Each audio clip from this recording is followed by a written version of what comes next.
আপনারা সবাই কে কেমন আছেন? আশা করি আল্লাহর অশেষ রহমতে খুব ভালো আছেন। আমিও আলহামদুলিল্লাহ ভালো আছি। তো আজকের একটা রেসিপি নিয়ে আসলাম, সেটা হলো কেক বানানোর ঝামেলা ছাড়া মালাই কেক। এই মালাই কেকটা যদি আপনাদের একটুও ভালো লাগে তাহলে আমার চ্যানেলটাকে সাবস্ক্রাইব করবেন, লাইক করবেন, শেয়ার করবেন এবং কমেন্টস করবেন, আর আমার পাশেই থাকবেন প্লিজ। আপনাদের কাছে আমার বিশেষ অনুরোধ রইল আমার ভিডিওটা প্রথম থেকে শেষ পর্যন্ত দেখার জন্য। আর যারা নতুন তাদেরকে আমার চ্যানেলে স্বাগতম, আমার চ্যানেলটাকে সাবস্ক্রাইব করবেন, আমার রেসিপিগুলি দেখবেন। আর যারা পুরানো তাদেরকে বলি আপনাদের অসংখ্য অসংখ্য ধন্যবাদ। আমার চ্যানেলে শুধু একটা করে লাইক দিয়ে যাবেন আর কমেন্টস করবেন। আর যারা ফেসবুক থেকে দেখতেছেন তাদের উদ্দেশ্যে বলি লাইক করবেন, শেয়ার করবেন এবং কমেন্টস করবেন। তো যাই হোক, এখন আমি আমার কেক বানানোর ঝামেলা ছাড়া মালাই কেকটা বানানো শুরু করব। তো প্রথমে আমি এই যে দেখেন দুধ বসাই রেখেছি আগেই চুলাতে। এই দুধটা আমি 1 লিটার দুধ একেবারে জাল করে এই যে ঘন করে নিছি। এখন এখানে আমি দিয়ে দিব হাফ কাপ গুঁড়া দুধ, আর একটু ঘন হওয়ার জন্য, ক্রিমি ভাবটা আনার জন্য। এখানে আমার ক্রিমও যাবে, তো দুধটাও ক্রিমি ভাব নিয়ে আসবো একেবারে, যেহেতু মালাই কেক। তো প্লিজ আমার এই রেসিপিটা ফলো করে একবার বানান। মেহমানদারিতে হোক বা বাসার মেম্বারদের জন্য হোক বা বাচ্চাদের জন্য হোক, এটা বানানোর পরে সবাই আপনাকে মানে একবার বানালে আরেকবার বানাতে বলবে। এটার টেস্ট এত ভালো লাগে। তো এখন এটাকে আমি একটু জাল করে নিব।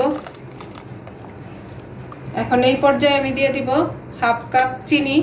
মিষ্টিটা তো যার যার টেস্ট অনুযায়ী দিয়ে নেবেন। আর 1 চিমটি লবণ দিব।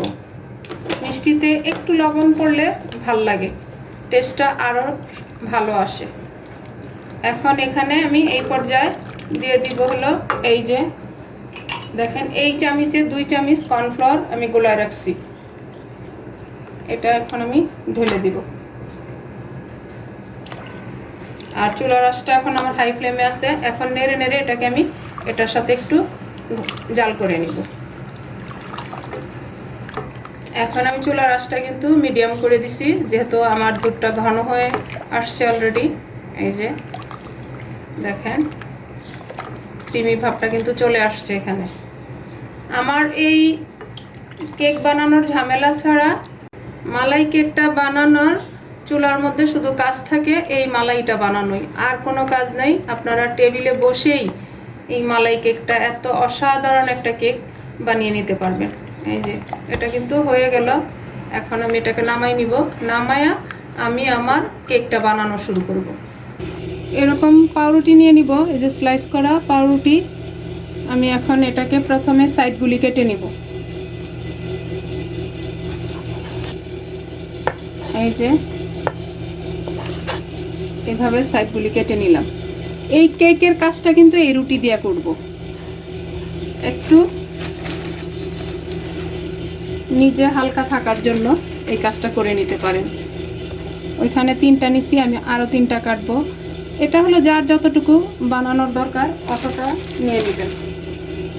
এই যে এই সাইডগুলি কেটে নিলে হয় কি কেকটা একদম স্মুথ হবে।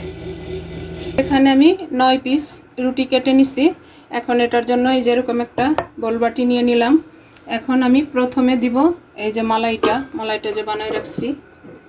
একদম ইজি এই মালাই কেকটা।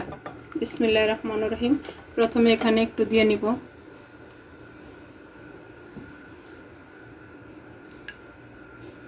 দেখেন চুলা ছাড়া, ওভেন ছাড়া আমরা মালাই কেক বানাই নিব। বিসমিল্লাহির রহমানির রহিম। এখন এই যে রুটিটা আমি বসাই দিব।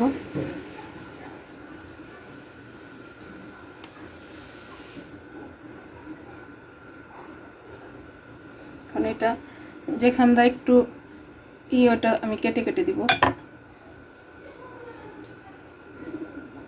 বা হাতে ছিঁড়েও দেওয়া যায়। এই যে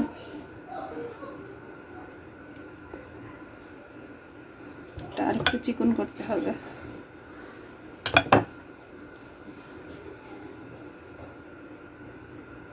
সাইডগুলো একদম ভরে দিলাম আর কি। এখন এখানে দিব আমি ফ্রেশ ক্রিম। যে এখানে একটু বাকি আছে, এখানে তো একটু দিয়ে দিব। দেখেন মাশাআল্লাহ লুকটা কিন্তু এখনই সুন্দর লাগতেছে। এখন দিব একটু ফ্রেশ ক্রিম। এই ফ্রেশ ক্রিমটাই এই কেকটার টেস্টটা অনেক বাড়িয়ে দিবে। এটা যদি মেহমানদারিতে এই ডেজার্টটা রাখতে পারেন তাহলে মেহমানরা অনেক খুশি হয়ে যাবে। এই যে আমার ক্রিমটা দেওয়া হয়ে গেল, এখন আবার আমি মালাইটা দিয়ে দিব উপর দিয়ে। এটা একদম সহজ উপায়ে বানানো যায়।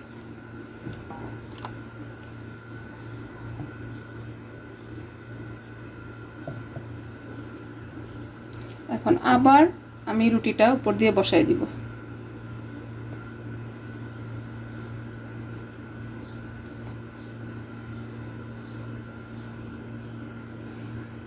এখন সাইডগুলি ভরে দিব। আমি হাতেই ছেড়ে নিচ্ছি সাইডগুলির জন্য।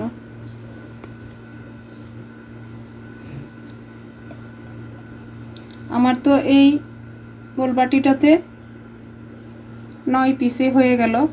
আপনাদের আর যদি বড় বানান তাহলে আরও বেশি লাগলে বেশি দিবেন, দিয়ে বানাই নেবেন। এই যে এখন এখানে আবার আমি ফ্রেশ ক্রিমটা দিব।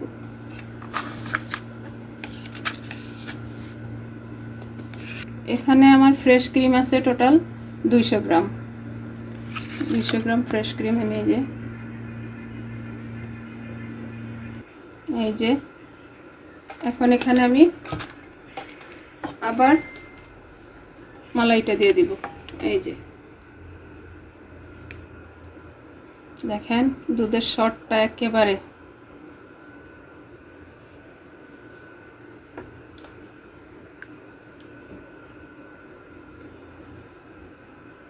দেখেন মাশাআল্লাহ মাশাআল্লাহ। দেখতে যেমন লোভনীয়, খেতেও কিন্তু তেমনি টেস্টি হয়। তো প্লিজ আমার ভাই বোনেরা একবার হলো বানান, বানায়া আশা করি নিরাশ হবেন না, ভালোই লাগবে।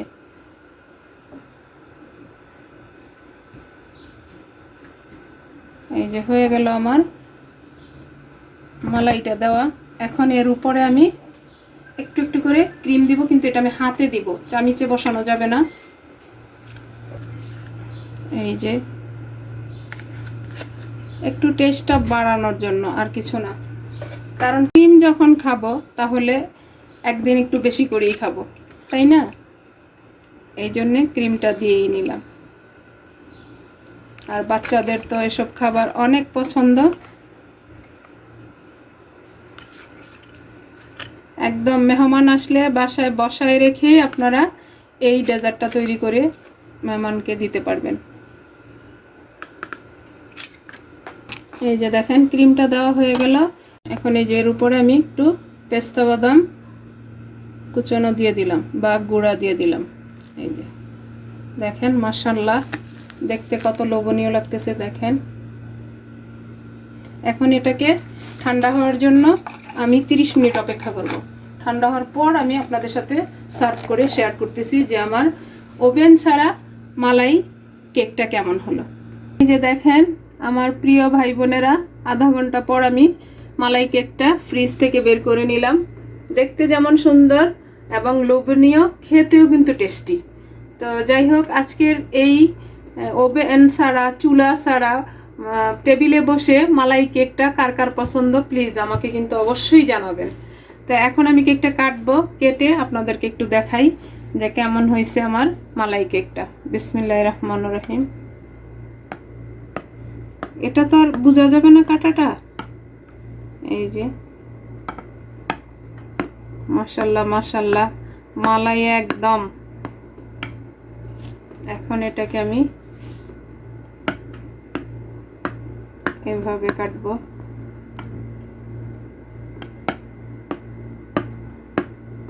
একদম বাসায় মেহমান আসলে বসায় রেখে আপনি এই ডেজার্টটা বানাই নিতে পারবেন।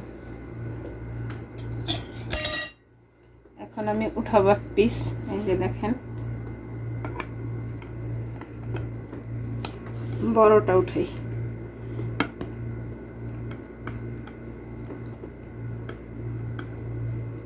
দেখেন মাশাআল্লাহ মালাই কেকটা দেখেন, এই যে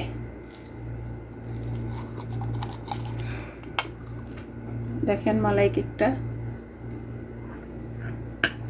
দেখতে কিন্তু অসম্ভব সুন্দর হয়েছে। দেখেন এখন একটু টেস্ট করি কেমন হলো, যেহেতু বানালাম একটু তো টেস্ট করা দরকার। বিসমিল্লাহির রহমানির রহিম।